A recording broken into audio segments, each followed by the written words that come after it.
जय माता दी दोस्तों, आप सभी भक्तजनों को रामनवमी की हार्दिक शुभकामनाएं।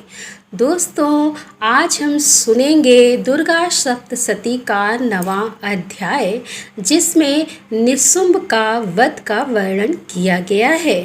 राजा ने कहा कि हे ऋषिराज, आपने रक्तबीज के वध से संबंध रखने वाले वृतांत मुझे सुनाया।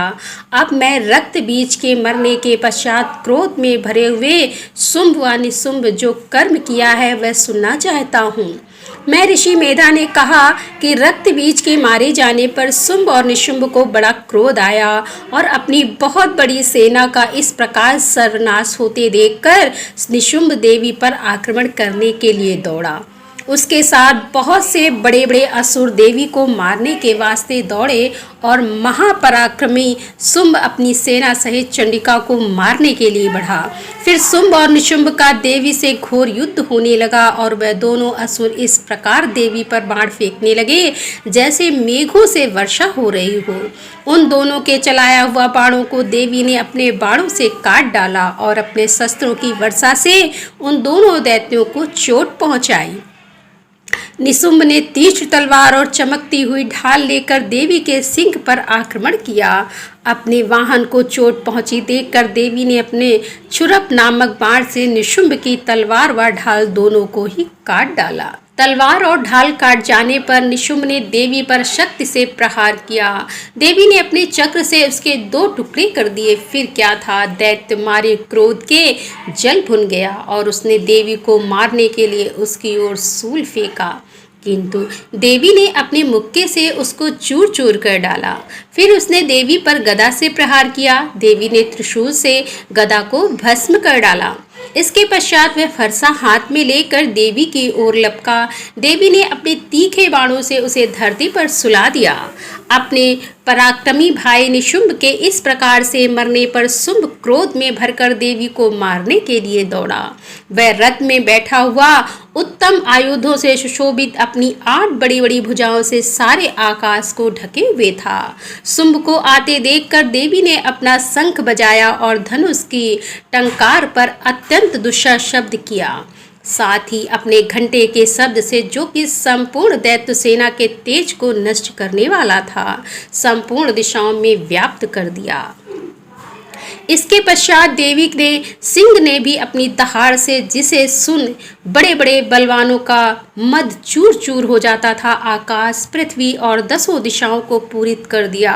फिर आकाश में उछलकर काली ने अपने दांतों तथा हाथों को पृथ्वी पर पटका।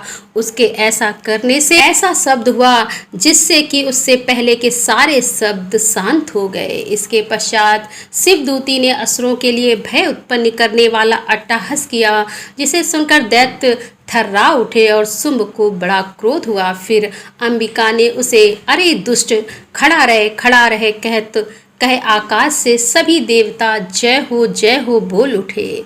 शुंभ ने वहां जाकर ज्वालाओं से युक्त एक अत्यंत भयंकर शक्ति छोड़ी, जिसे आते देखकर देवी ने अपनी महोलका नामक शक्ति से काट डाला।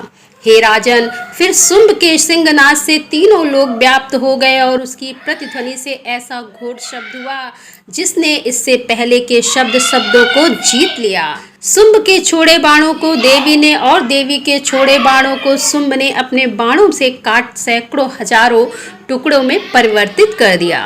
इसके पश्चात जब चंडिका ने क्रोध में भर शुंभ को त्रिशूल से मारा तो वह मूर्छित होकर पृथ्वी पर गिर पड़ा।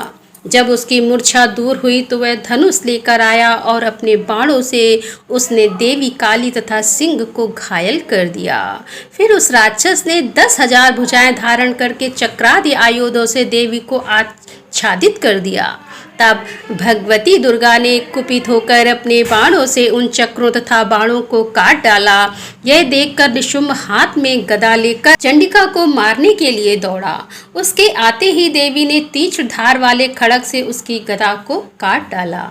उसने फिर त्रिशूल हाथ में ले लिया। देवताओं को दुखी करने वाले निशुंभ त्रिशूल हाथ में लिए हुए आता देखकर चंडिका ने अपने शूल से उसकी छाती पर प्रहार किया और उसकी छाती को चीर डाला।